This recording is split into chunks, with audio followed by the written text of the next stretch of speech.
हम लोग mechanics of solid देख रहे थे। मैकेनिक्स ऑफ सॉलिड में ट्रांसफॉर्मेशन ऑफ स्ट्रेस देख रहे थे हम लोग। प्लेन स्ट्रेस देखे थे, अभी हम लोग प्लेन स्ट्रेन देखेंगे। ठीक है, प्लेन स्ट्रेन क्या होता है?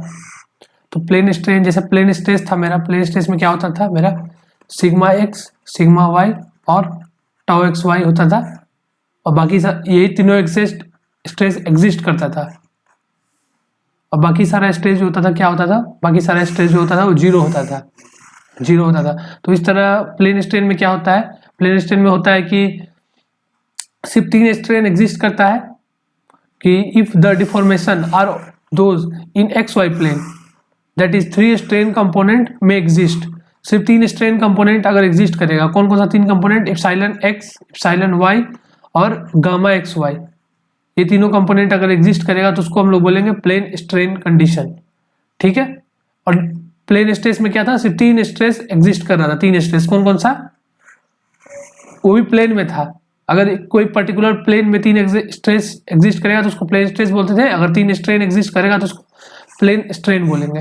ठीक है, जहाँ पे एप्सिलॉन एक्स क्या है, नॉर्मल स्ट्रेन एक्स डायरेक्शन में है, नाम से ही पता चल रहा है। एप्सिलॉन वाई नॉर्मल स्ट्रेन है वाई डायरेक्शन में, और गामा एक्स वाई है shear strain associated with X Y plane.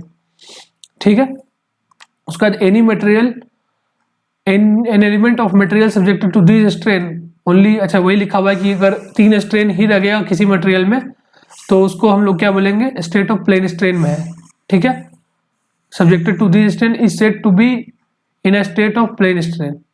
ठीक है, फॉर प्लेन स्ट्रेन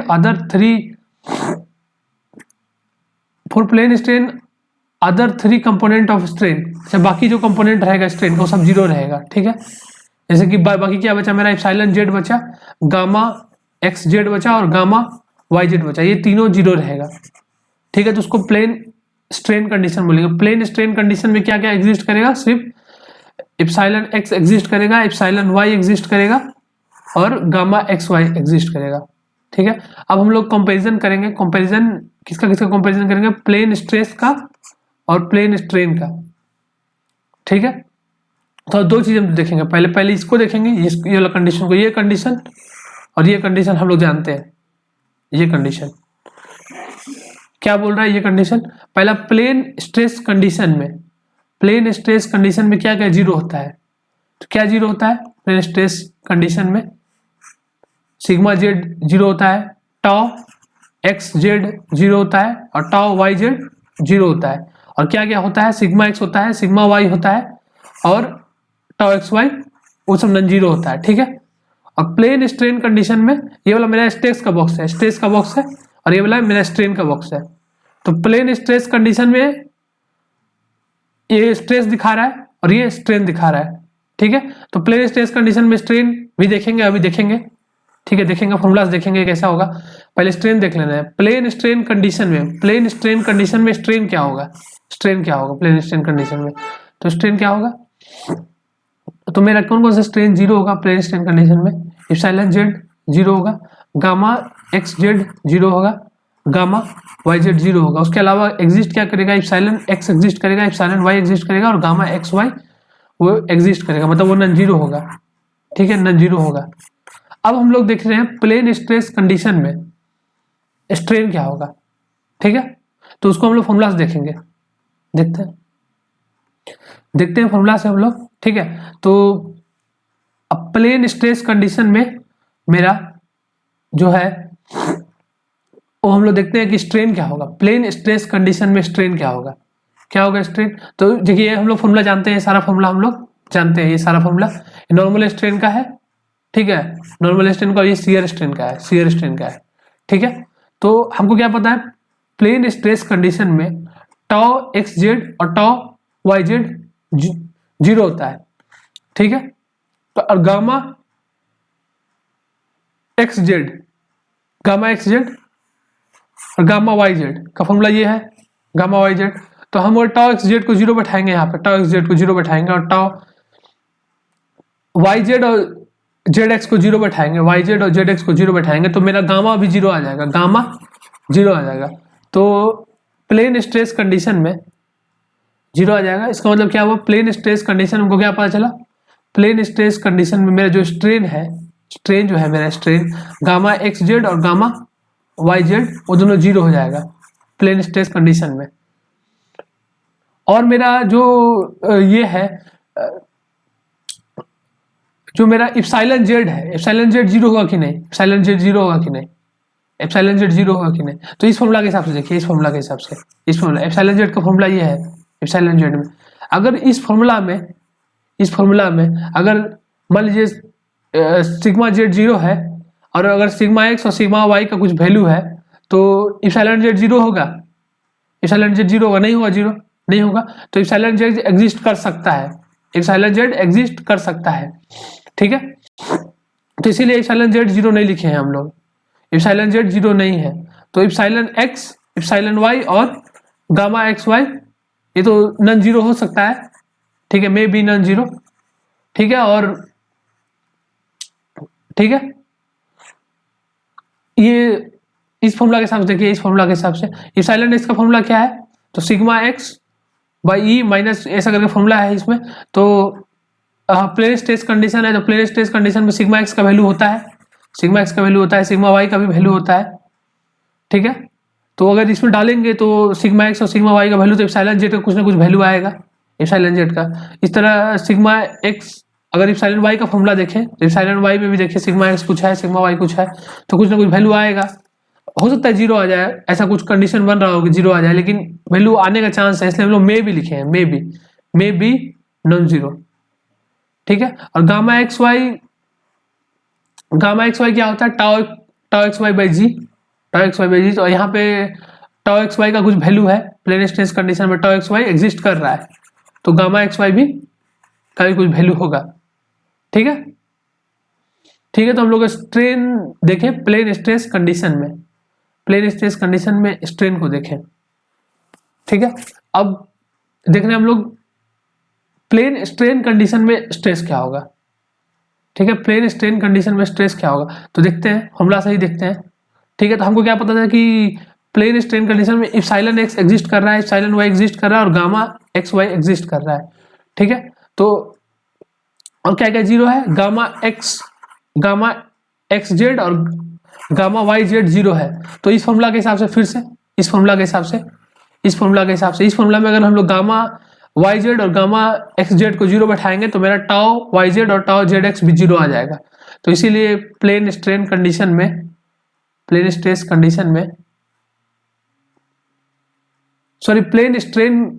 में कुछ गलत हो गया है, ठीक है। यहाँ पे टाउ होगा, यहाँ पे टाउ एक्स जेड होगा, यहाँ पे x Z, tau x Z होगा, ठीक है। तो गामा एक्स जेड मेरा जीरो है और गामा वाई जेड मेरा जीरो है, तो उसके हिसाब से मेरा इस फॉर्मूला में बैठाएंगे, अगर इस फॉर्मूला के हिसाब से देखेंगे, इस फॉर्मूला के हिसाब से, दोनों फॉर्मूला के हिसाब से, तो मेरा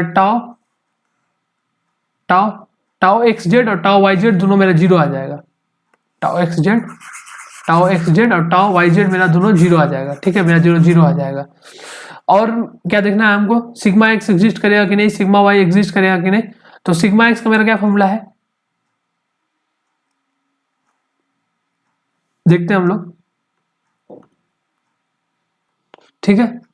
तो देखते हैं हम लोग कि sigma x, sigma Y, sigma Z और टाउ एक्स वाई वो मे बी नॉन जीरो, मतलब जीरो नहीं होगा।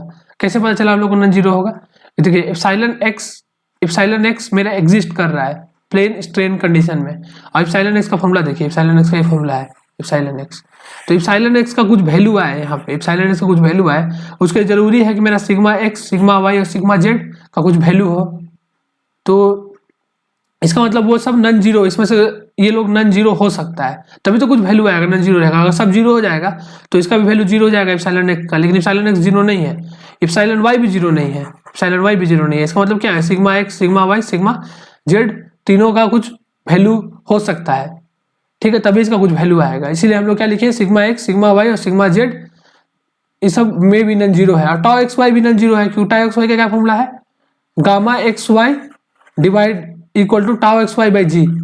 तो गामा एक्स वाई का कुछ वैल्यू है, इसका मतलब टाउ एक्स वाई का भी कुछ वैल्यू होगा, जी तो कांस्टेंट है, ठीक है, तो वहां से मेरा ये कंडीशन आ गया। तो हम लोग कंपेयर कर लिए यहाँ पे प्लेन स्ट्रेस और प्लेन स्ट्रेन कंडीशन को। ऊपर में जो बोले वही सब लिखा हुआ है यहाँ पे कि if sigma Z equal to zero that does not mean if silent Z equal to zero. Sigma Z zero है इसका मतलब ये नहीं है कि साइलेंट जेड जीरो होगा। पहला वाला कंडीशन के बारे में बात कर रहे हैं हम लोग कि इस कंडीशन में देखिए, इस कंडीशन में प्लेन स्ट्रेस कंडीशन में सिग्मा जेड क्या है, जीरो है। सिग्मा जेड का फॉर्मूला देखते हैं, ये वाला फॉर्मूला के साथ देखिए। इस फॉर्मूला में सिग्मा जेड अगर जीरो है, मेरा सिग्मा जेड क्या है, जीरो है। सिग्मा जेड जीरो है इसका मतलब क्या होगा, साइलेंट जेड जीरो होगा, नहीं होगा। अगर सिग्मा एक्स है और सिग्मा वाई है तो इप्सिलॉन जेड जीरो होगा, नहीं होगा। हो सकता है जीरो, कब जीरो होगा, जब म्यू जीरो हो जाए।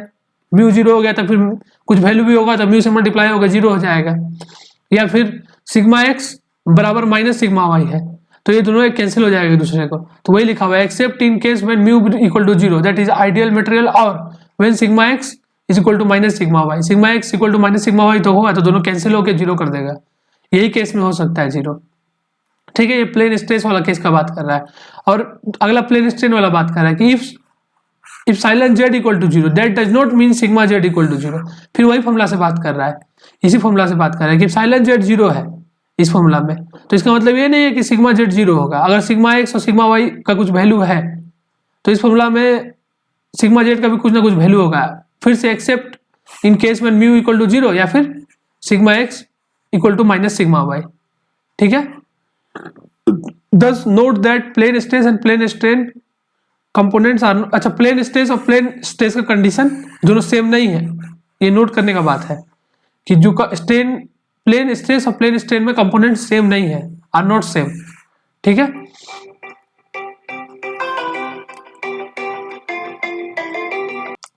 ठीक है, तो sigma Z equal to zero in plane stress but sigma z may not be zero in plane strain. तो देखिए हम लोग ऊपर में, ठीक है, जो ऊपर में बताया वही सब लिखा हुआ है, उसी का स्टेटमेंट बना के, ठीक है। तो प्लेन स्ट्रेन का टेंशन किस तरह बनेगा, प्लेन स्ट्रेन का टेंशन इस तरह बनेगा। इसमें क्यों होता है, इप्सिलॉन एक्स होता है, इप्सिलॉन एक्स वाई होता है और गामा एक्स वाई होता है, ठीक है। बाकी सब जीरो रहता है तो जीरो दिखाया हुआ है, ठीक है। स्ट्रेन टेंशन हम लोग देखे थे पहला चैप्टर में, ठीक है, उस तरह का कैसे बनाते हैं स्ट्रेन टेंशन, ठीक है।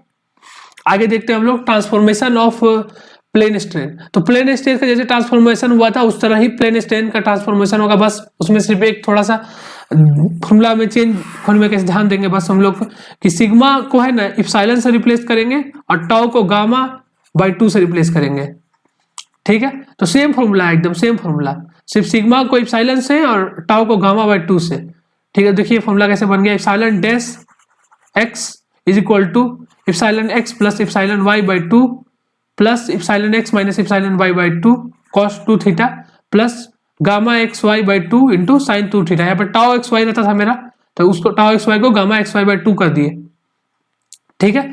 उसके बाद epsilon Y dash equal to epsilon X plus epsilon Y by 2 minus वही सेम फॉर्मूला है, epsilon X minus epsilon Y by 2 into cos 2 theta minus tau x Y by 2 into sine 2 theta, ठीक है। और ये वाला भी मेरा plane stress में भी होता था, sigma X dash plus sigma Y dash is equal to sigma X plus sigma Y, ठीक है। वही फॉर्मूला है इसमें, epsilon X dash plus epsilon Y dash equal to epsilon X plus epsilon Y.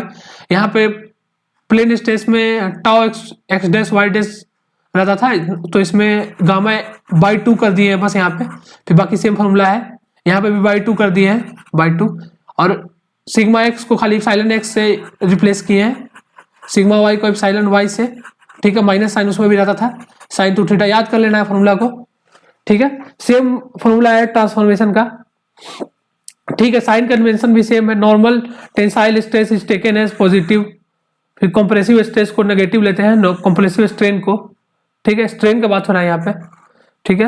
और gamma x Y positive if angle between the positive face, ठीक है। और ठीक है, गामा एक्स वाई पॉजिटिव होगा if angle between the positive face theta anti clockwise positive रहेगा, ठीक है, ठीक है। अब मोहर सर्कल देखते हैं हम लोग प्लेन स्ट्रेन कंडीशन के लिए, ठीक है। तो एंगल यहाँ पे हम लोग गामा एक्स वाई पॉजिटिव होगा if angle between the positive face reduces, otherwise negative. ठीक है, ठीक है। और थीटा एंटी क्लॉकवाइज, जैसे उसमें लिए थे हम लोग प्लेन स्टेशन, बताए थे आपको कि कैसे प्लेन से हम लोग एंटी क्लॉकवाइज डायरेक्शन में मेजरमेंट करते हैं, तो उसमें पॉजिटिव लेते हैं थीटा को। कैसे बताए थे, कैसे बताया थे कि ऐसे मान लीजिए ये मेरा कंडीशन था, उसका हम लोग ऐसे मान लीजिए यहाँ प्लेन ले रहे हैं, इस पर निकाल रहे हैं हम लोग, तो ये जो मेजरमेंट कर रहे हैं हम लोग इस प्लेन से एंटी क्लॉकवाइज रोटेशन ले रहे हैं, तो ये मेरा पॉजिटिव हो गया, थीटा पॉजिटिव लेंगे फॉर्मूला में डालने के लिए। ये जो साइन कन्वेंशन है ये फॉर्मूला में डालने के लिए है। और इसमें मान लीजिए ऐसे सिक्यूड इस तरह हो रहा है। पॉजिटिव फेस कौन सा था मेरा, ये वाला फेस पॉजिटिव फेस था, ये वाला फेस, ये वाला फेस, ये पॉजिटिव फेस, ये पॉजिटिव फेस था। ठीक है, ठीक है। तो पॉजिटिव फेस, दोनों पॉजिटिव फेस कैसे हुआ है बताए हैं पहले हम लोग। तो पॉजिटिव फेस के बीच में क्या हो रहा है, यहाँ पे एंगल क्या हो रहा है, एंगल रिड्यूस हो रहा है, कम हो रहा है, मतलब पहले 90 डिग्री था 90 डिग्री से कम हो गया, तो रिड्यूस हुआ, तो क्या हुआ, पॉजिटिव हुआ। ठीक है, पॉजिटिव फेस के बीच में एंगल रिड्यूस हुआ तो पॉजिटिव हुआ, वही लिखा होता है यहाँ पे कि if angle between positive face reduces तो पॉजिटिव लेंगे, बिटवीन पॉजिटिव फेस रिड्यूसेस तो पॉजिटिव लेंगे, और अगर अदरवाइज नेगेटिव लेंगे। ठीक है, अब मोहर सर्कल का साइन कन्वेंशन देखते हैं। मोहर सर्कल इसमें भी यूज होता है ट्रांसफॉर्मेशन के लिए, ट्रांसफॉर्मेशन फॉर प्लेन स्ट्रेन। ठीक है, तो कैसे हम लोग मोहर सर्कल के लिए क्या साइन कन्वेंशन लेते हैं, तो नॉर्मल स्ट्रेन में क्या लेते हैं कि positive if strain tries to elongate the element, positive लेते हैं, और negative if strain try to contract the element. ठीक है, और शियर स्ट्रेन के लिए क्या लेते हैं, if shear deformation causes a given side to rotate clockwise, तो corresponding point on Mohr circle for plane strain is plotted above horizontal line that is positive। ठीक है, अगर क्लॉकवाइज रोटेट करने की कोशिश करता है तो पॉजिटिव लेते हैं अगर गिवन साइड, और अगर एंटी क्लॉकवाइज तो नेगेटिव लेते हैं। जैसे कि ये वाला केस का बात करें कि मान लो कोई भी मेरा एलिमेंट था ए बी सी डी, ठीक है, इसमें स्ट्रेन हम लोग देख रहे थे, तो उसमें इस वाला फेस को, सीडी वाला फेस को देखिए, सीडी वाला फेस कैसे रोटेट हुआ है, क्लॉकवाइज रोटेट हुआ है, तो इसका हम लोग जो गामा लेंगे सीडी वाला साइड का, उसको लेंगे हम लोग पॉजिटिव। ठीक है, और ये फेस में कैसे रोटेट हुआ है मेरा, ये सीबी वाला फेस देखिए, ये सीबी वाला फेस है और ये सीडी वाला फेस है, तो सीबी वाला फेस का कैसे रोटेशन हुआ है, दोनों का एंटी क्लॉकवाइज हुआ है, तो कैसे प्लॉट करेंगे इसको, कैसे प्लॉट करेंगे, तो इप्सिलॉन एक्स और इप्सिलॉन वाई दोनों मेरा पॉजिटिव है, ये भी पॉजिटिव है, ये भी पॉजिटिव है, और मेरा गामा एक्स वाई एक हो गया negative, gamma x Y by 2। Mohr circle में भी हम लोग यहाँ पे गामा बाई 2 कर देते हैं, गामा बाई टाउ था तो उसमें गामा बाई 2 कर, टाउ के बदल गामा बाई 2 रिप्लेस हुआ था, और सिग्मा के बदल इप्सिलॉन, तो सेम टू सेम रहता है, यहाँ पे गामा एक्स वाई बाई 2 हो जाएगा। ठीक है, तो मेरा दो क्या बना, दो कंडीशन क्या बना, दो कंडीशन, दो पॉइंट मेरा क्या बना, देखिए दो पॉइंट क्या बना मेरा, दो पॉइंट से एक पॉइंट बना मेरा इप्सिलॉन एक्स, और ये डायरेक्शन में कितना स्ट्रेन था मेरा इप्सिलॉन एक्स वाला डायरेक्शन में, क्या स्ट्रेन था, तो मेरा गामा एक्स वाई बाई 2 था, माइनस था, माइनस क्यों माइनस था कि ये वाला फेस है मेरा, ये वाला फेस में इसमें, और ये वाला फेस में, इसमें मेरा सिग्मा था, ये वाला फेस में मेरा क्या था, सॉरी इप्सिलॉन था स्ट्रेन, इप्सिलॉन था, और उसका रोटेशन कैसे हुआ। ठीक है, उस हिसाब से हो गया, ये मोहर सर्कल प्लॉट हो गया मेरा उस हिसाब से। ठीक है, ठीक है, और दूसरा मेरा पॉइंट क्या होगा, दूसरा मेरा ये वाला पॉइंट हो गया, ये सिग्मा वाई और गामा एक्स वाई बाई 2। ठीक है, फिर centre of the Mohr circle उस हिसाब से हो गया, जैसे वहां पे था कि sigma X plus sigma Y by 2 और 0, यहाँ पे epsilon X plus epsilon Y by 2, rotation का भी वही कॉन्सेप्ट है, क्या होता है 2 थीटा पी वाला, सारा फॉर्मूला सेम है, बस सिग्मा को रिप्लेस करेंगे हम लोग इप्सिलॉन से, और टाउ को रिप्लेस करेंगे हम लोग गामा बाई 2 से। ठीक है, ठीक है, तो स्ट्रेन एसोसिएटेड विद बीसी, जो ऊपर अभी बोले हम बात वही लिखा हुआ है यहाँ पे कि स्ट्रेन एसोसिएटेड विद बीसी और AD line is taken as epsilon X. ठीक है, strain associated with BC and AD line, BC ये वाला लाइन और ये वाला लाइन को हम लोग क्या बोलते हैं, इप्सिलॉन एक्स लिए, और that associated with AB line is taken as epsilon Y. ठीक है, इस लाइन के लिए जो स्ट्रेन लिए वो इप्सिलॉन वाई लिए, वही लिखा हुआ है। ठीक है, फिर रेडियस क्या हो जाएगा, मोहर सर्कल का रेडियस जैसे वहां पे आया था उसी तरीका से है। ठीक है, मैक्सिमम मिनिमम का जो फॉर्मूला वहां से आया था उसी तरीका से यहाँ पे भी हो जाएगा। सब सिर्फ सिग्मा को इप्सिलॉन से करना है और टाउ को गामा एक्स वाई बाई 2 से 10 टू थीटा पे का वही फॉर्मूला उसी तरह हो जाएगा, सेम टू सेम कंडीशन।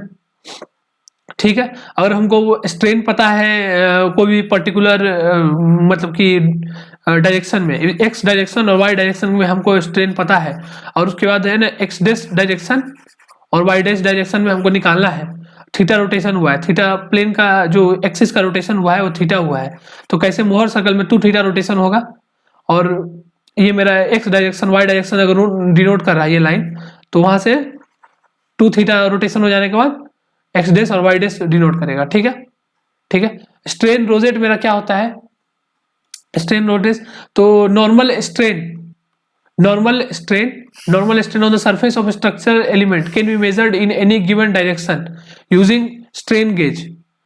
और क्या होता है, हम लोग मतलब कोई भी बॉडी है मेरा, कोई भी मान लीजिए कि प्लेट है मान लीजिए प्लेट है, तो प्लेट में मान लीजिए प्लेट का भी इलोंगेशन कर रहे हैं, फोर्स लगा के इलोंगेशन कर रहे हैं, तो आपको मेजर करना है कितना स्ट्रेन हुआ, तो इसमें इसके लिए एक डिवाइस आता है, स्ट्रेन गेज बोलते हैं जिसको, उसमें डिवाइस को ऐसे रख देते हैं, उसमें लगा देते हैं, फिट कर देते हैं, तो चिपका देते हैं किस तरह बढ़िया से एकदम, और उसके बाद फिर प्लेट को खींचते हैं, तो जैसे प्लेट लंबा होगा खिंचाने के बाद लंबा हो जाएगा, तो साथ में जो स्ट्रेन गेज लगा हुआ है वो भी लंबा हो जाएगा, तो उस डायरेक्शन में स्ट्रेन मेरा मेजर हो जाएगा, नॉर्मल स्ट्रेन। तो वही बोल रहा है कि normal strain on any surface of the structure element can be measured in any given direction using strain gauge. ठीक है, ये जो लगाए हैं हम लोग उसको स्ट्रेन गेज बोल रहे हैं, तो उस तरह से स्ट्रेन गेज का यूज करके हम लोग नॉर्मल स्ट्रेन मेजर कर सकते हैं। और स्ट्रेन रोजेट क्या हो गया, strain rosette is a group of 3 gauge arranged in particular pattern such that it can measure normal strain in 3 different direction on the surface of the structural element। 3 अलग अलग direction में अगर हम लोग strain gauge को रख दें, 3 अलग अलग डायरेक्शन में स्ट्रेन गेज को रख दें और उसका यूज करके हम लोग नॉर्मल स्ट्रेन निकाले तीनों अलग अलग डायरेक्शन में, तो उसको हम लोग बोलते हैं स्ट्रेन रोजेट। ठीक है, स्ट्रेन रोजेट बोलते हैं उसको, कि 3 अलग अलग स्ट्रेन गेज को हम लोग अलग अलग डायरेक्शन में रख के तीनों डायरेक्शन में नॉर्मल स्ट्रेन निकाल ले तो उसको स्ट्रेन रोजेट बोलते हैं। कैसे हम लोग रखते हैं, मान लीजिए कोई भी अगर बात करें अगर रखने का, तो ये मान लीजिए मेरा एक्स डायरेक्शन है और ये मेरा वाई डायरेक्शन है, तो वहां से थीटा 1 एंगल पे एक स्ट्रेन रोजेट रखा हुआ है, मेरा स्ट्रेन गेज रखा हुआ है, थीटा 2 एंगल पे दूसरा एक स्ट्रेन गेज रखा हुआ है, थीटा 3 एंगल पे तीसरा एक स्ट्रेन गेज रखा हुआ है। ठीक है, और तीनों में मेरा स्ट्रेन आया, पहला में इप्सिलॉन 1 आया स्ट्रेन, इप्सिलॉन 1, दूसरा में मेरा इप्सिलॉन 2 आया और तीसरा में मेरा आया इप्सिलॉन 3। ठीक है, तो अगर हमको एक्स डायरेक्शन में पता है स्ट्रेन, एक्स डायरेक्शन मान लीजिए स्ट्रेन पता है और वाई डायरेक्शन में हमको स्ट्रेन पता है, या नहीं भी पता है तो हम मान लेंगे कि ये एक्स डायरेक्शन में इप्सिलॉन x है और वाई डायरेक्शन में इप्सिलॉन y है, तो थीटा 1 एंगल पे हम लोग स्ट्रेन का फॉर्मूला लिख सकते हैं। थीटा 1 पे हम लोग थीटा 1 एंगल पे इप्सिलॉन 1 का फॉर्मूला क्या लिखेंगे, ये हमको पता है epsilon x plus epsilon y by 2 plus epsilon x minus epsilon y by 2 cos 2 theta 2 theta 1 plus gamma x Y by 2 into sine 2 theta 1। इस तरह इप्सिलॉन 2 के लिए भी लिख सकते हैं और इस तरह इप्सिलॉन 3 के लिए भी लिख सकते हैं हम लोग फॉर्मूला। अब यहाँ पे कितना वेरिएबल है, 3 वेरिएबल है, कौन सा, इप्सिलॉन x, इप्सिलॉन y और गामा एक्स वाई, 3 वेरिएबल है, 3 इक्वेशन है। तो हम लोग अगर इप्सिलॉन 1, इप्सिलॉन 2 और इप्सिलॉन 3 अगर मालूम है और थीटा 1, थीटा 2 और थीटा 3 भी मालूम है, तो हम लोग निकाल सकते हैं कि नहीं, इप्सिलॉन x, इप्सिलॉन y और गामा एक्स वाई। ठीक है, तो यही स्ट्रेन रोजेट का काम है। स्ट्रेन रोजेट का यूज करके हम लोग क्या बोलते हैं, नॉर्मल स्ट्रेन और शियर स्ट्रेन कैलकुलेट कर लेते हैं। ठीक है, किसी भी डायरेक्शन में अगर कैलकुलेट करना है हमको तो ठीक है, किसी भी प्लेन में कैलकुलेट करना है तो कर सकते हैं हम लोग नॉर्मल स्ट्रेन। ठीक है, इसीलिए यूज करते हैं हम लोग स्ट्रेन रोजेट को। ठीक है, आगे हम लोग देखेंगे थ्योरीज ऑफ फेलियर। ठीक है, क्यों यूज करते हैं थ्योरीज ऑफ फेलियर का, क्या होता है थ्योरीज ऑफ फेलियर। ठीक है, थ्योरीज ऑफ फेलियर देखते हैं हम लोग। तो हम लोग क्यों पढ़ रहे हैं थ्योरीज ऑफ फेलियर, सबसे पहले हम लोग को ही जानना है। ठीक है, तो पहला ही पॉइंट से हम लोग को पता चल रहा है कि हम लोग जानते हैं कि यूनिएक्सियल टेंशन और कंप्रेशन में यील्डिंग जो होता है वो होता है कि yielding begets at yield strength at which plastic deformation is significant. ठीक है, but several components of stress exist, yielding depends on some combination of these component। ठीक है, तो हम पहला भी स्टार्ट एक बार और बता चुके हैं वाला कि जैसे हम लोग कि मान लीजिए ये मेरा रॉड है, रॉड में हम लोग अगर फोर्स लगा रहे हैं तो हमको पता है, क्या पता है कि जब हम इसमें यील्डिंग कब शुरू होगा, ये यहाँ पे कैसे पता है, ये मेरा जो फोर्स है यूनिएक्सियल टेंशन है, चाहे यूनिएक्सियल कंप्रेशन भी लग रहा हो, किसी एक डायरेक्शन में लग रहा है, तो हम लोग बार के लिए जो है वो स्ट्रेस स्ट्रेन कर्व हम लोग बना चुके हैं, पहला चैप्टर में लोग देखे भी थे कैसे बनता है, इस तरह बनता है। तो किसी भी जो मटेरियल होता है उसके लिए हम लोग अगर यूनिएक्सियल फोर्स लगा रहे हैं तो उसमें हमको पता है, अगर मान लीजिए यील्ड स्ट्रेस पता है हमको, तो हमको पता है कि इस स्ट्रेस के बाद इसमें एक डिफॉर्मेशन स्टार्ट हो जाएगा, उसी पर्टिकुलर स्ट्रेस पे तो और वो प्लास्टिक डिफॉर्मेशन होगा, ठीक है। लेकिन अगर उसमें यूनिएक्सियल फोर्स नहीं लग रहा है, दूसरा अलग डायरेक्शन में और भी फोर्स लग रहा है, यहाँ मान लीजिए एफ लग रहा था, F1 लग रहा है, F2 यहाँ पे F1 लग रहा है, ठीक है, और भी कुछ कॉम्बिनेशन ऑफ फोर्स लग रहा है उस पर, ठीक है। तब कैसे होगा उसमें यील्डिंग, वो हम लोग को पता करने में मतलब कि फेलियर पता करने के लिए कि कब फेलियर होगा, उसके लिए हम लोग कुछ थ्योरी का जरूरत है, तो उसी के लिए है थ्योरी ऑफ फेलियर। तो ये मेरा पहला पॉइंट क्या बोल रहा है कि हम लोग को यूनिएक्सियल टेंशन और कंप्रेशन के लिए पता है कि यील्डिंग कब होगा, ठीक है, और कब प्लास्टिक डिफॉर्मेशन शुरू होगा। बट व्हेन सेवरल कंपोनेंट अलग अलग स्ट्रेस एग्जिस्ट कर रहा है तो यील्डिंग डिपेंड करेगा कॉम्बिनेशन ऑफ दिस कंपोनेंट पे।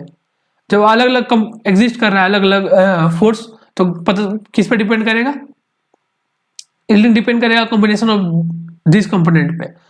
Although no theoretical method has been devised, कोई theoretical method that correlate yielding of uniaxial tension test with yielding of in more complex loading, several theories of failure based on predicting onset of yielding has been proposed। कोई एकदम exact method नहीं है जो बता सके कि कब yielding होगा, यूनिएक्सियल टेंशन और कॉम्प्लेक्स लोडिंग को डायरेक्ट एकदम मतलब कि कंपेयर कर सके, ऐसा कोई मेथड अभी तक नहीं आया है। लेकिन कुछ ऐसा मेथड है जो कोरिलेट करता है यूनिएक्सियल टेंशन और मोर कॉम्प्लेक्स लोडिंग को, ठीक है। ये पॉइंट यही बोल रहा है, दूसरा नंबर पॉइंट। तीसरा नंबर पॉइंट, ठीक है, आगे देखते हैं हम लोग,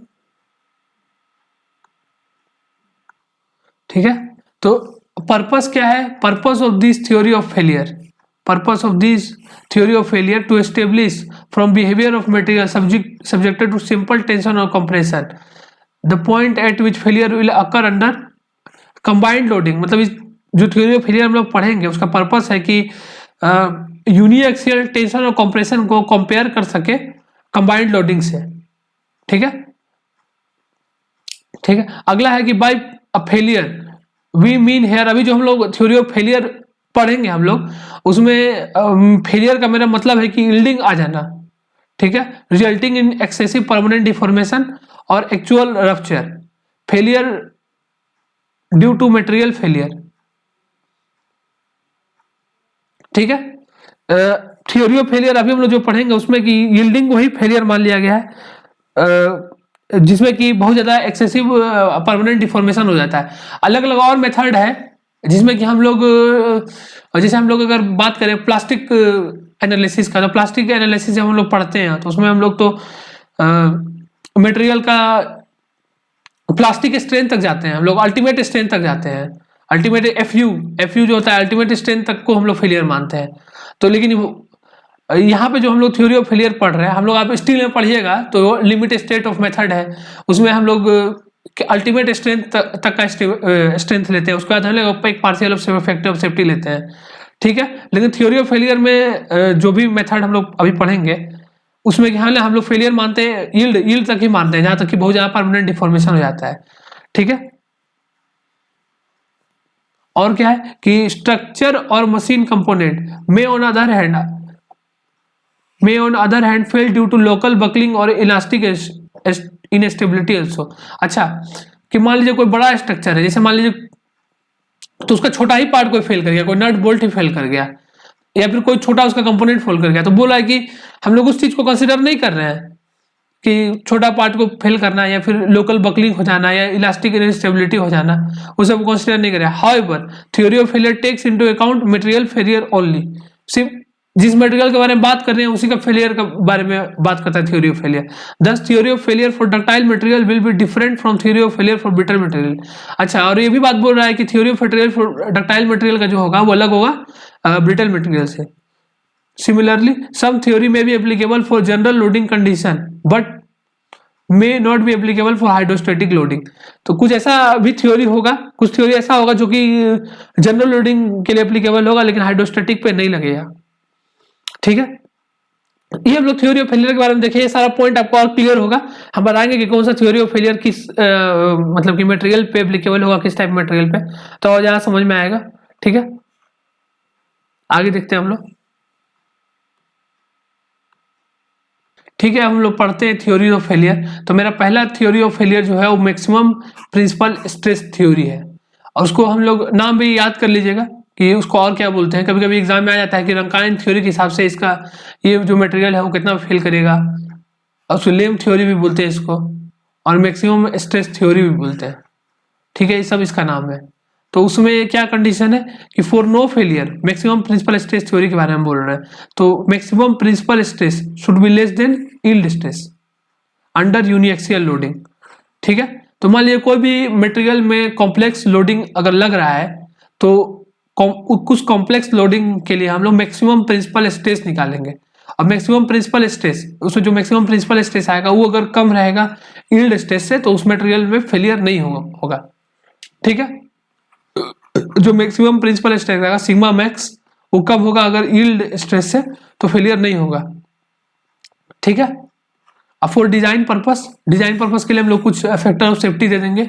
तो sigma less than factor of safety Fy by factor of safety. इसका मतलब क्या हो गया, जैसे मान लीजिए सिग्मा मैक्स फैक्टर ऑफ मेरा यील्ड स्ट्रेस जो था, यील्ड स्ट्रेस 250 था, यील्ड स्ट्रेस जो था मेरा वो 250 था, लेकिन हम फैक्टर ऑफ सेफ्टी 2 का मान के चल रहे फैक्टर ऑफ सेफ्टी, तो फैक्टर ऑफ सेफ्टी से डिवाइड कर देंगे उसको, तो 125 से ही हम अपना जो स्ट्रेस है उसको 125 से ही ज़्यादा नहीं होने देंगे, क्योंकि हम 2 का फैक्टर ऑफ सेफ्टी लगा दिए हैं। हम लोग अपना जो नॉर्मल स्ट्रेस है उसको 125 से ज़्यादा, इसलिए हम लोग यहाँ फैक्टर ऑफ सेफ्टी से डिवाइड कर दिए, फैक्टर ऑफ सेफ्टी से डिवाइड कर दिया। ठीक है, yield stress divided factor of safety. ये जो थ्योरी होता है ये एप्लीकेबल होता है मेरा किसके लिए, applicable for brittle material, because brittle material fail under tension leading to fracture. ठीक है, ब्रिटल मटेरियल मेरा जनरली क्या बोलते हैं, टेंशन में जल्दी फेल हो जाता है। ठीक है, डक्टाइल मटेरियल जो होता है टेंशन में उसका थोड़ा यील्डिंग भी होता है, यील्डिंग होता है। आप स्टील के जानते होंगे कि हम लोग जब यील्ड स्टेज के आगे चले जाते हैं तो उसका यील्डिंग होता है।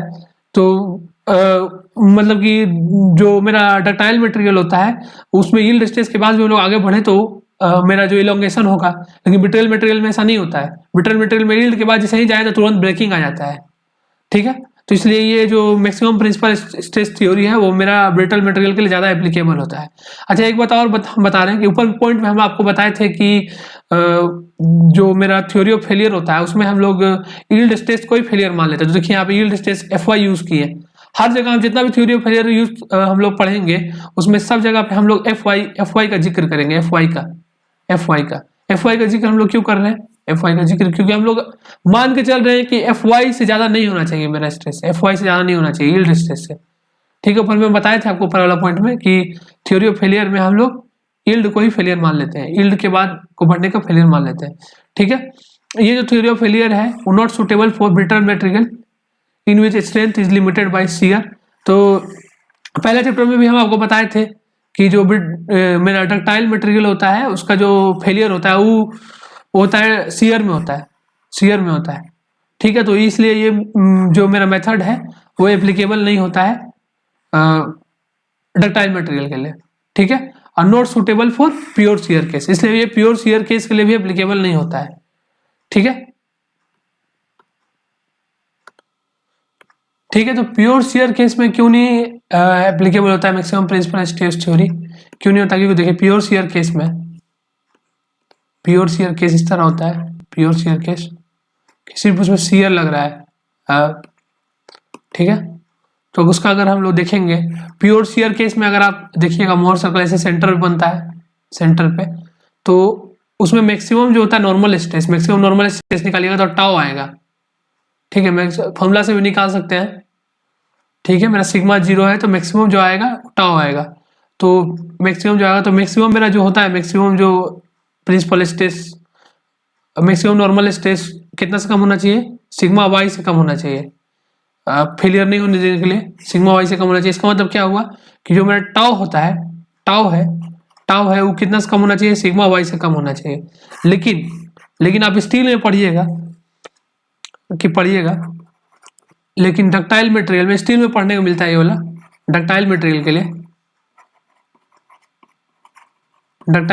के लिए टाउ जो होता है उसको नहीं कम होना चाहिए FY/√3 से। स्टील में जो हम लोग है ना, स्टील में जो मेरा स्ट्रेंथ लेते हैं वो हमला शियर स्ट्रेंथ जो लेते हैं वो FY/√3 लेते हैं हमेशा सॉल्व करते समय, न्यूमेरिकल सॉल्व करते समय FY/√3 लेते हैं।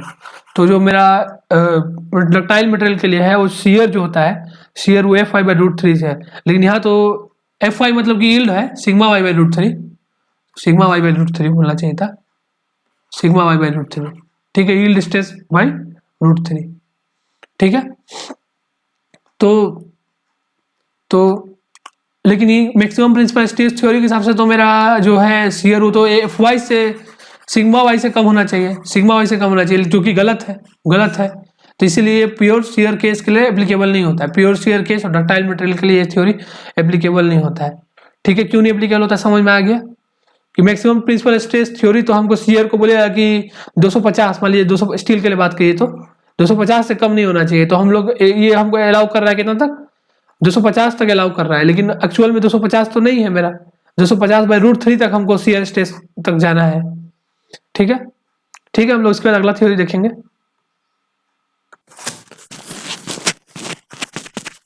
अगला है मैक्सिमम प्रिंसिपल स्ट्रेन थ्योरी।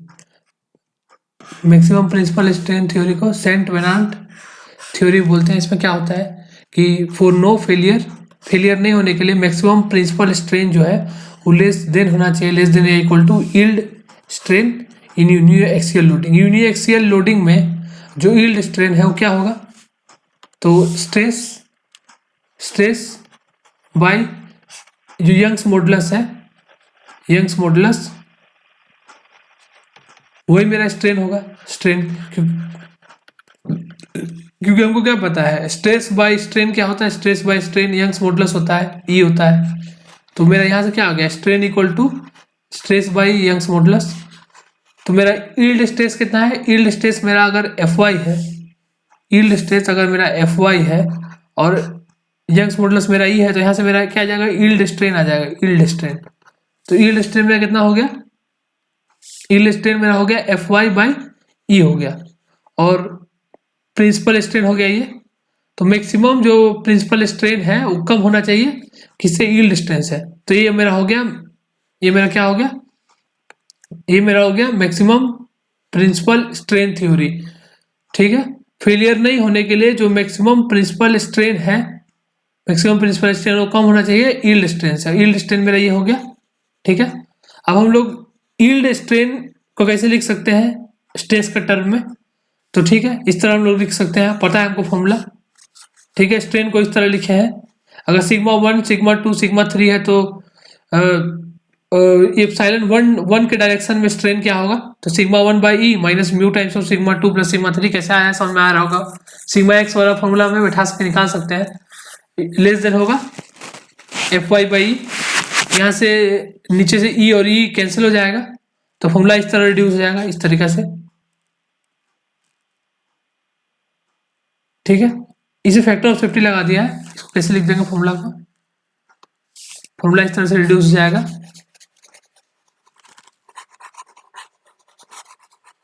ई से ई जब कैंसिल होगा तो फॉर्मूला इस तरह हो जाएगा, sigma 1 minus mu times of sigma 2 plus sigma 3 should be less then FY, E cancel होने के बाद, ठीक है, ऐसा फॉर्मूला बन जाएगा ऐसा, ठीक है। इसमें हम लोग अगर फैक्टर ऑफ सेफ्टी लगाए, मतलब जो मेरा यील्ड स्ट्रेस है उसमें फैक्टर ऑफ सेफ्टी लगाए, तो यहाँ से divide by factor of safety हो जाएगा, ठीक है, तो वही यहाँ पे है, फैक्टर ऑफ सेफ्टी लगाने के बाद है। For design purpose design purpose के लिए हम लोग फैक्टर ऑफ सेफ्टी लगाते हैं, ठीक है।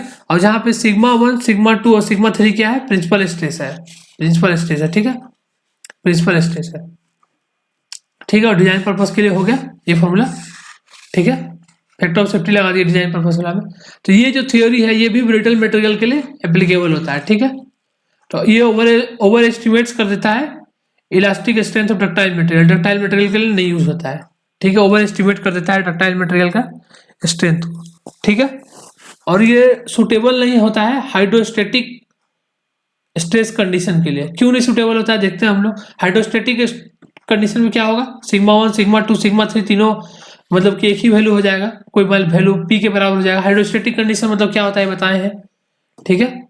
तो मान लीजिए पी के बराबर हो गया तो इस फॉर्मूला में, ये जो फॉर्मूला हम लोग देखे अभी, ये फॉर्मूला इस फॉर्मूला में बैठाइए आप सिग्मा 1, सिग्मा 2 ने सॉरी इसमें फैक्टर ऑफ सेफ्टी लगाने के बाद था ये बिना फैक्टर ऑफ सेफ्टी वाला ये फॉर्मूला, इस फॉर्मूला में बैठाइए सिग्मा 1, सिग्मा 2, सिग्मा 3 को पी के बराबर बैठाएंगे जब तो क्या आएगा, तो इतना आ जाएगा, देखिए ऐसा आ जाएगा।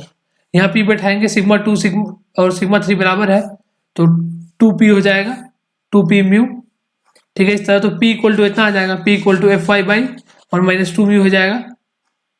और हम जानते हैं कि स्टील के लिए म्यू कितना होता है, 0.25 होता है स्टील के लिए mu.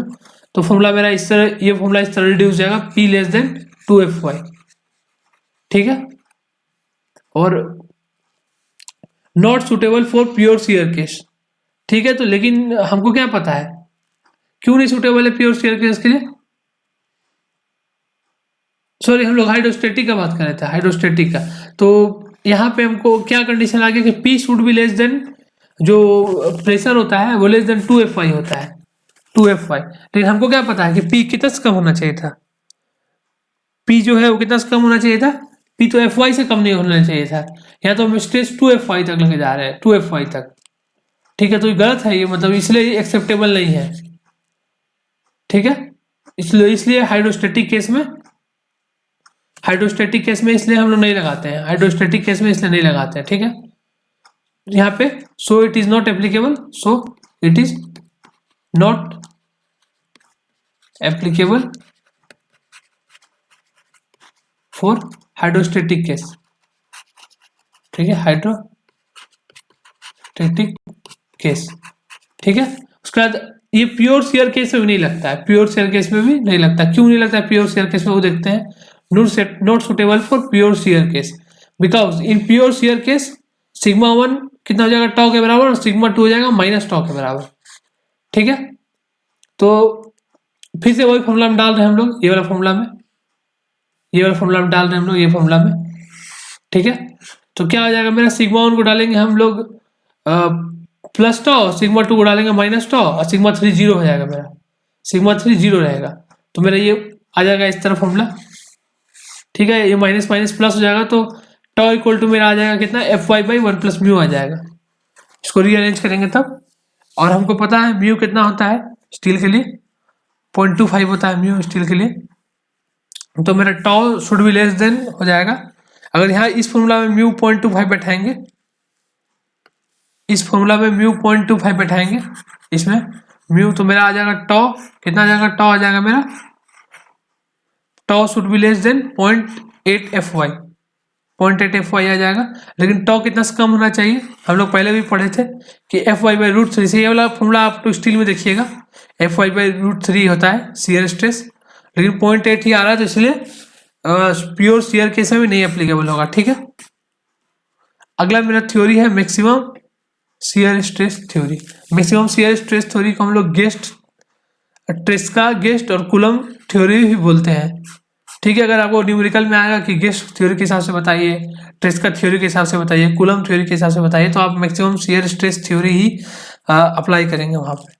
Maximum shear stress theory क्या बोलता है कि maximum shear stress should be less than equal to maximum shear stress under uniaxial loading, ठीक है। तो maximum shear stress uniaxial loading में क्या होगा, सिर्फ एक डायरेक्शन में स्ट्रेस लग रहा है, एक डायरेक्शन में स्ट्रेस लग रहा है, कौन सा लग रहा है, सिर्फ मान लीजिए कि सिर्फ एक नॉर्मल स्ट्रेस लग रहा है सिग्मा AFY, मान लीजिए कि ये मिला कंडीशन है आपका, ये कंडीशन है, ये आपका कोई पॉइंट पे स्ट्रेस कंडीशन है कि सिर्फ आपका नॉर्मल स्ट्रेस Fy लग रहा है, Fy लग रहा है, तो इस कंडीशन में मैक्सिमम शियर स्ट्रेस मेरा कितना होगा, तो निकालिएगा टॉम एक्स, अगर इस केस के लिए टॉम एक्स, तो Fy/2 आएगा। फॉर्मूला में डाल सकते हैं आप लोग, कौन सा फॉर्मूला में डालना है टॉम एक्स के लिए, अंडर रूट वाला formula, sigma X minus sigma y/2 का square plus tau X Y का होल स्क्वायर, फॉर्मूला में डालेंगे टॉम एक्स का फॉर्मूला में, टॉम एक्स का फॉर्मूला में, तो आपका Fy/2 आ जाएगा। Sigma x equal to Fy है, सिग्मा y 0 है, टॉ एक्स वाई 0 है, इसमें डालेंगे तो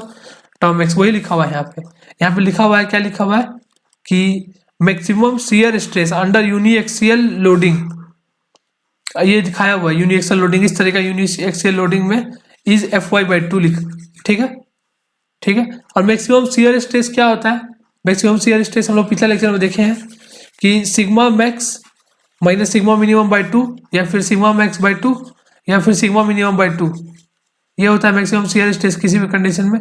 और मैक्सिमम शियर स्ट्रेस अगर हम लोग यूनिएक्सियल लोडिंग में अगर देखेंगे यील्ड कंडीशन में, तो Fy/2 आएगा, Fy/2 आएगा, तो Fy/2 से कम होना चाहिए, तो क्योंकि मेरा फॉर्म क्या बोल रहा है कंडीशन कि मैक्सिमम शियर स्ट्रेस इन, ठीक है, मटेरियल में शुड बी लेस देन और equal to maximum shear stress under uniaxial loading. तो मैक्सिमम शियर स्ट्रेस जो कोई मटेरियल में जनरेट होगा वो maximum shear stress under uniaxial loading से कम होना चाहिए, ठीक है, maximum shear stress under uniaxial loading से कम होना चाहिए, तो ये कंडीशन मेरा आ गया।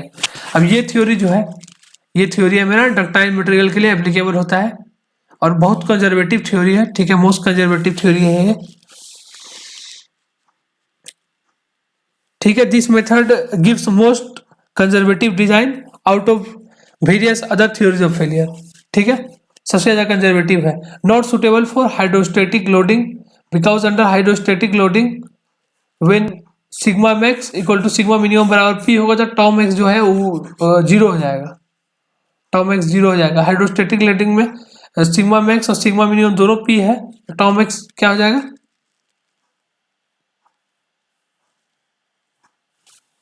टॉम एक्स 0 हो जाएगा, ठीक है, ठीक है। दोनों अगर स्टेज जो मेरा मैक्सिमम मिनिमम स्टेज और मिनिमम स्टेज दोनों बराबर हो जाएगा तो टॉम एक्स मेरा 0 हो जाएगा। और ऐसा कंडीशन में क्या होगा कि मेरा शियर स्ट्रेस आ ही नहीं रहा है, शियर स्ट्रेस आ नहीं रहा है, तो इसका मतलब कितना भी लोडिंग लगा सकते हैं, कितना भी लोडिंग लगाते जाएंगे, हाइड्रोस्टेटिक पी का वैल्यू कितना भी करते जाएंगे, शियर स्ट्रेस तो आएगा ही नहीं, इसलिए एप्लीकेबल नहीं है, ठीक है, ठीक है। अगला मेरा है मैक्सिमम स्ट्रेन एनर्जी थ्योरी, उसको बल्टामी हाइट्स थ्योरी भी बोलते हैं, बल्टामी हाइट्स थ्योरी, ठीक है। मेरा मैक्सिमम स्ट्रेन एनर्जी थ्योरी क्या बोलता है कि total strain energy per unit volume observed at a point should be less than और equal to strain energy per unit volume under uniaxial loading when material is subjected to stress up to elastic limit, ठीक है। तो जो maximum strain energy आएगा material में वो कम होना चाहिए maximum strain energy under uniaxial loading. तो यूनिएक्सियल लोडिंग में कितना स्ट्रेन आएगा मटेरियल में, तो ये वाला maximum strain energy under uniaxial loading है अप टू इलास्टिक कंडीशन, ठीक है। ये वाला है मेरा Fy, क्योंकि कैसे होगा, कैसे होगा ये वाला कि half into stress into strain करेंगे, half into stress into strain, यही होता है strain energy per unit volume, ठीक है, strain energy per unit volume half. अगर मैक्सिमम स्ट्रेस देखेंगे यूनिएक्सियल लोडिंग में तो मैक्सिमम स्ट्रेस कितना है Fy है और मैक्सिमम स्ट्रेन कितना है तो Fy/E है, Fy/E, तो क्या आ जाएगा Fy का स्क्वायर बाई 2E, ठीक है। ये मेरा आ जाएगा maximum strain energy under uniaxial loading में, ठीक है। और maximum strain energy per unit volume क्या होगा, ये होगा, ये पहले भी हम लोग देख चुके हैं, पहले भी ये फॉर्मूला हम डेराइव कर चुके हैं, मैक्सिमम स्ट्रेन एनर्जी कितना होगा, ठीक है, किसी भी पॉइंट पे, ठीक है, मैक्सिमम स्ट्रेन एनर्जी कितना होगा, कोई भी मतलब कॉम्प्लेक्स लोडिंग के लिए अलग अलग लोडिंग लग रहा है तो एक कंडीशन आएगा, और यूनिएक्सियल में ये होगा, तो यूनिएक्सियल वाला से कम होना चाहिए जो एनर्जी आएगा, ठीक है। तो यहाँ पे E और E कैंसिल हो जाएगा, E और E कैंसिल होने के बाद फॉर्मूला मेरा इसमें रिड्यूस हो जाएगा, इस तरह का रिड्यूस हो जाएगा, ठीक है। अगर फॉर डिजाइन पर्पस का बात करें तो फैक्टर ऑफ सेफ्टी डिवाइड कर देंगे हम लोग। डिजाइन पर्पस वाला है, फैक्टर ऑफ सेफ्टी कहाँ से डिवाइड कर देंगे, मटेरियल का जो यील्ड स्ट्रेंथ है उसे फैक्टर ऑफ सेफ्टी डिवाइड कर देंगे। अब ये थ्योरी भी जो है मेरा, ये थ्योरी भी है जो डक्टाइल मटेरियल के एप्लीकेबल होता है। This theory is applicable for ductile material, ठीक है। Not suitable for bitter material, bitter material के लिए सुटेबल नहीं है। अब for pure shear case, pure shear case की अगर बात करें तो सिग्मा वन क्या हो जाएगा, टाउ हो जाएगा, और सिग्मा टू माइनस टाउ हो जाएगा। फिर यहाँ पे सिग्मा वन की जगह टाउ बैठाएंगे, सिग्मा टू की जगह माइनस टाउ बैठाएंगे, और सिग्मा थ्री जीरो बैठाएंगे। तो देखते हैं क्या आता है। सिग्मा वन को टाउ बैठाएं, सिग्मा टू को माइनस टाउ बैठाएं, और सिग्मा थ्री को जीरो बैठाएं, ठीक है। फॉर्मूला तो इस तरह का रिड्यूस हो गया फॉर्मूला, ठीक है। इस तरह का रिड्यूस हुआ। टाउ मेरा आ गया कितना, tau should be less than F Y by under root one plus mu. Steel के लिए हमको पता है म्यू कितना होता है, 0.25 होता है, तो यहाँ 0.25 बैठाएंगे। तो मेरा क्या आ जाएगा, tau should be less than 0.623 F Y, लेकिन टाउ कितना होना चाहिए, should be less than F Y by root three, that is 0.577 F Y, ठीक है। तो मतलब ये थ्योरी मतलब कि थोड़ा सा मतलब अंतर आ रहा है, मतलब कि ठीक है, ठीक है। तो प्योर शियर केस से थोड़ा सा हल्का सा डिफरेंस आ रहा है, ठीक है, इस थ्योरी में हल्का सा। तो यूज कर सकते हैं, मतलब प्योर शियर केस है ना, प्योर शियर के लिए थोड़ा सा मतलब कि हल्का सा मतलब प्रॉब्लम आ रहा है, थोड़ा सा मतलब प्योर शियर केस से रिलेटेबल है, हम लोग बोल सकते हैं, ठीक है यार। दिस थ्योरी इज मतलब कि relatable to pure shear case, ठीक है। अगला देखते हैं हम लोग maximum shear strain energy theory, maximum shear strain energy theory, ठीक है। तो इसका भी वैसा ही कंडीशन होगा जैसे पिछला वाला था कि maximum shear strain energy in a body should be less than equal to maximum shear strain energy under uniaxial loading, ठीक है। Maximum shear strain energy in a body should be less than equal to maximum shear strain energy under uniaxial loading, ठीक है। Maximum shear strain energy इतना होता है 1/2। ये कैसे आया बताया, देखेंगे हम लोग, अभी देखेंगे। इतना आता है मैक्सिमम शियर स्ट्रेन एनर्जी इतना आएगा, ठीक है। शुड बी लेस देन कैसे आया देखते हैं हम लोग अभी, ठीक है। देख सकते हैं पहले इसी को कैसे आया। तो मेरा वॉल्यूमेट्रिक पहले स्ट्रेन एनर्जी देखते हैं, volumetric strain energy. Volumetric strain energy क्या होगा, ठीक है। वॉल्यूमेट्रिक स्ट्रेन एनर्जी होगा half into volumetric strain into volumetric stress into volumetric strain, ठीक है। मेरा वॉल्यूमेट्रिक स्ट्रेस क्या होगा, हाफ इंटू वॉल्यूमेट्रिक स्ट्रेस क्या होगा, sigma one plus sigma two plus sigma three divide by three, तीनों को 3 से डिवाइड कर दिया। और वॉल्यूमेट्रिक स्ट्रेन क्या होगा, इप्सिलॉन 1 इप्सिलॉन 2 और इप्सिलॉन 3 सबको निकाल के जोड़ेंगे तो ये मेरा जाएगा वॉल्यूमेट्रिक स्ट्रेन। ये पिछले बार हम बता चुके हैं, थोड़ा पिछला लेक्चर में ये बताए हैं, ठीक है। तो उसको मल्टीप्लाई करेंगे तो इस तरह आ जाएगा मेरा वॉल्यूमेट्रिक स्ट्रेस, ठीक है। वॉल्यूमेट्रिक स्ट्रेस इस तरह आ जाएगा। अब हमको डिस्टॉर्शन एनर्जी निकालना है, ठीक है। तो क्या हो जाएगा डिस्टॉर्शन एनर्जी मेरा, डिस्टॉर्शन एनर्जी और उसको उसी को शियर स्ट्रेन एनर्जी बोल रहे हैं हम लोग। तो टोटल स्ट्रेन एनर्जी से माइनस कर देंगे वॉल्यूमेट्रिक स्ट्रेन एनर्जी, ठीक है। तो वही हो जाएगा मेरा डिस्टॉर्शन एनर्जी। तो टोटल एनर्जी मेरा कितना होता है ये हम लोग देख चुके हैं पहले, टोटल एनर्जी इतना होता है टोटल एनर्जी, उसमें से माइनस कर देंगे वॉल्यूमेट्रिक स्ट्रेन एनर्जी। तो वॉल्यूमेट्रिक स्ट्रेन एनर्जी मेरा ये है, उसको हम लोग सॉल्व करेंगे, प्लस माइनस करेंगे तो इस तरह का आता है मेरा, ये मेरा आ जाता है मेरा, क्या आ जाता है मेरा, ये शियर स्ट्रेन एनर्जी और डिस्टॉर्शन एनर्जी उसी को बोलते हैं, ठीक है, ठीक है। तो डिस्टॉर्शन एनर्जी के बारे में कुछ पॉइंट है कि भी नॉर्मल स्ट्रेस जो है हम लोग जानते हैं कि नॉर्मल स्ट्रेस काउज करता है change in volume, but shear stress causes no change in volume, it only causes distortion. Hence out of total strain energy, if strain energy due to volumetric strain is subtracted, we get the strain energy due to distortion, ठीक है। यही points हम लोग derive किए, ये वाला distortion energy और उसी को शियर स्ट्रेन एनर्जी बोल रहे हैं, ठीक है, ठीक है। नॉर्मल स्ट्रेस क्या करता है, वॉल्यूम चेंज काउज करता है, shear stress volume change cause नहीं करता है, ठीक है। No change in volume, it only cause distortion, ठीक है। तो डिस्टॉर्शन स्ट्रेन एनर्जी के कारण खाली डिस्टॉर्शन होता है, ठीक है, ठीक है। तो अगर यूनिएक्सल के बारे में बात करें, अगर इस फॉर्मूला से यूनिएक्सल के बारे में बात करें, यूनिएक्सल लोडिंग के बारे में, तो सिग्मा वन खाली हो जाएगा एफ वाई, सिग्मा 2 और सिग्मा 3 सब जीरो हो जाएगा। तो मेरा distortion energy under uniaxial loading क्या आ जाएगा मेरा, इस फॉर्मूला में बैठाएंगे सिग्मा 1 को एफ वाई और बाकी सबको जीरो बैठाएंगे तो ये मेरा आ जाएगा, ये मेरा आ जाएगा। तो एफ वाई का स्क्वायर बाई 2g आ जाएगा, एफ वाई का स्क्वायर बाई 2g। तो उसी फॉर्मूला में बैठाएंगे हम लोग जनरल लोडिंग के लिए। और पता है हमको कि मैक्सिमम स्ट्रेन एनर्जी के हिसाब से क्या कंडीशन है मेरा, मैक्सिमम स्ट्रेन एनर्जी के हिसाब से कंडीशन है कि जनरल लोडिंग वाला जो मेरा है वो कम होना चाहिए यूनिएक्सियल लोडिंग से, ठीक है। तो वही हम लोग बैठाए यहाँ पे फॉर्मूला में, वही कि जनरल लोडिंग की वजह से ये है, जनरल लोडिंग की वजह से ये है और ये यूनिएक्सियल लोडिंग की वजह से है, तो कम होना चाहिए यूनिएक्सियल लोडिंग वाला से कम होना चाहिए जनरल लोडिंग वाला, या कंबाइंड लोडिंग कुछ भी बोले उसको, ठीक है। तो फिर यहाँ से जी और जी कट गया और 6 से 12 कटा तो 1/2 आ गया, 1/2 इंटू सिग्मा 1 माइनस सिग्मा 2 का स्क्वायर, सिग्मा 2 माइनस सिग्मा 3 का स्क्वायर, सिग्मा 3 माइनस सिग्मा 1 का square should be less than F Y का स्क्वायर। वही है मेरा यहाँ पे, यही कंडीशन लिखे थे यहाँ पे, वही यहाँ पे कंडीशन लिखे थे, ये कंडीशन वही था, ये वही डायरेक्ट लिख दिया हम यहाँ पे, ठीक है। नीचे में डेरिवेशन उसका किया हुआ है। अगर हम लोग फैक्टर ऑफ सेफ्टी लगाए तो F Y by factor of safety से डिवाइड हो गया, ठीक है। ये थ्योरी मेरा डक्टाइल मटेरियल के लिए एप्लीकेबल होता है, ठीक है। और अगर 2D केस की बात करें तो सिग्मा 3 को जीरो कर देंगे, सिग्मा 3 जो 2D केस के लिए ऐसा आ जाएगा मेरा, ठीक है। प्योर शेयर के बारे में बात करें तो सिग्मा 1 मेरा टाउ आ जाएगा और सिग्मा 2 हो जाएगा माइनस टाउ। तो यहाँ से मेरा डिराइव करेंगे तो tau should be less than F Y by √3, ठीक है, ठीक है। इसमें ये थ्योरी है, hence this theory has perfect agreement with the case of pure shear. ये वाला थ्योरी जो है परफेक्ट एग्रीमेंट रखता है प्योर शेयर के केस में, ठीक है, ठीक है।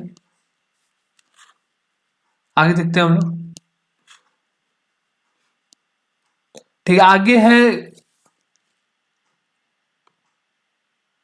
आगे मेरा है कि हम अलग अलग थ्योरी ऑफ फेलियर का जो हम लोग इक्वेशन लिखे थे उसका हम लोग ग्राफ प्लॉट किए हैं, ठीक है। ग्राफ प्लॉट हुआ है।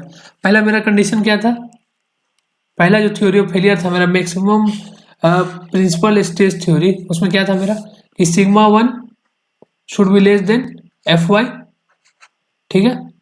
और तो दूसरा प्रिंसिपल स्ट्रेस भी अगर बात करें, अगर दूसरा प्रिंसिपल स्ट्रेस है सिग्मा 2 भी है तो सिग्मा 2 भी लेस देन होना चाहिए एफ वाई। अगर दो प्रिंसिपल स्ट्रेस एक्ट कर रहा है तो दो प्रिंसिपल स्ट्रेस कर रहा है तो ये ग्राफ को अगर हम लोग प्लॉट करेंगे sigma 1 less than F Y और sigma 2 less than F Y तो इस तरह से प्लॉट होगा। लेस देन का मैथमेटिक्स अगर जानते होंगे तो लेस देन का ग्राफ प्लॉट करते होंगे तो sigma 1 by F why should be less then 1 और sigma 2 by F why should be less then 1। तो उसका ग्राफ इस तरीके से प्लॉट होगा, इस तरीके से ये वाला है, ये sigma 1 by F Y, sigma 1 by F Y,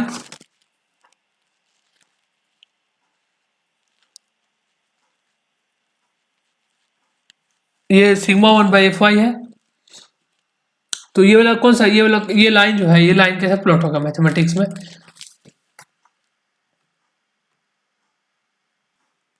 mathematics के हिसाब से ये जो मेरा लाइन है, ये जो मेरा लाइन है, ये मेरा लाइन है, ये वाला मेरा लाइन, ये वाला लाइन है मेरा ये मेरा लाइन है sigma 1 by F Y equal to 1, ये कोऑर्डिनेट है मेरा, ठीक है। उससे लेस देन करेंगे, ये मेरा क्या है sigma 2 by F Y equal to 1, ये हो जाएगा sigma 2 by F Y equal to 1, ऐसे लाइन है ये सब, ठीक है, ठीक है। हम लोग जैसे हम लोग बनाते हैं ना मैथमेटिक्स में x इक्वल टू 1 लाइन है ये वाला, ये y इक्वल टू 1 लाइन है, उस तरीके से बनाया हुआ ये लाइन सब, ठीक है। ये सिग्मा -1 है, sigma 1 by F Y, sigma by F Y equal to -1, ठीक है। तो टेंशन के लिए है, कॉम्प्रेशन के लिए है, कॉम्प्रेशन वाला लाइन है, ये कॉम्प्रेशन वाला लाइन है। इस तरह से यील्ड लाइन बनता है, ठीक है, यील्ड लाइन बनता है, इसको याद कर सकते हैं डायरेक्ट, ठीक है। तो इसके अंदर अगर इस बॉक्स के अंदर रहेगा, रेक्टेंगुलर बॉक्स के अंदर रहेगा तो नो यील्डिंग होगा और बाहर रहेगा तो फेलियर हो जाएगा, ठीक है। अगर इसके अंदर रहेगा मेरा स्ट्रेस तो नो यील्डिंग होगा और बाहर रहेगा तो फेलियर हो जाएगा, ठीक है। ये मैथमेटिक्स है, प्योर मैथमेटिक्स है, ठीक है। याद कर सकते हैं इसको डायरेक्ट, किसका रेक्टेंगुलर बनता है। इस तरह हम दूसरा वाला केस का भी बनाएंगे दूसरा वाला केस का मेरा कैसे इक्वेशन बना था? दूसरा वाला केस का मेरा इक्वेशन कैसे बना था? Sigma 1 minus mu times of sigma 2 plus sigma 3 should be less than F Y, ऐसा करके केस बना था। तो उसी लाइन का हम लोग इक्वेशन बनाए, ये इस तरह लाइन के इक्वेशन बनाए हैं हम लोग, ठीक है। इस लाइन के इक्वेशन उस तरह बनाए हैं, ठीक है, ठीक है। इसमें सिग्मा 3 को हम लोग 0 ले लिए हैं, सिर्फ सिग्मा 1 और सिग्मा 2 को लिए हैं, ठीक है। तो इस तरह बन जाएगा। इसमें प्योर मैथमेटिक्स है, प्योर मैथमेटिक्स है। उस तरह हम लोग मैक्सिमम शियर स्ट्रेस वाला का भी देखेंगे, मैक्सिमम शियर स्ट्रेस थ्योरी का। तो इस तरह से बनेगा मैक्सिमम शियर स्ट्रेस थ्योरी का, ठीक है। डायरेक्ट याद कर सकते हैं कि किसका कौन सा शेप रहता है। तो पहला वाला का शेप रेक्टेंगुलर है, दूसरा वाला का शेप कैसा है? रोम्बस है, ठीक है। और तीसरा वाला का शेप कैसा है? हेक्सागोन है। मैक्सिमम शियर स्ट्रेस थ्योरी में कैसा शेप बना है? हेक्सागोन बना है। मैक्सिमम शियर स्ट्रेस थ्योरी में कैसा बना है? हेक्सागोन बना है। मैक्सिमम स्ट्रेन एनर्जी थ्योरी में क्या बना है? पैरेललोग्राम बना है। पैरेललोग्राम के अंदर बना है क्या?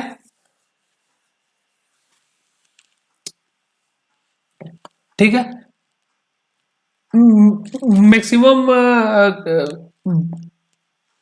जो स्ट्रेन एनर्जी थ्योरी है उसमें पैरेललोग्राम बना है और पैरेललोग्राम के अंदर इलिप्स बना है, ठीक है। और मैक्सिमम डिस्टॉर्शन एनर्जी थ्योरी में सिर्फ इलिप्स है, ठीक है।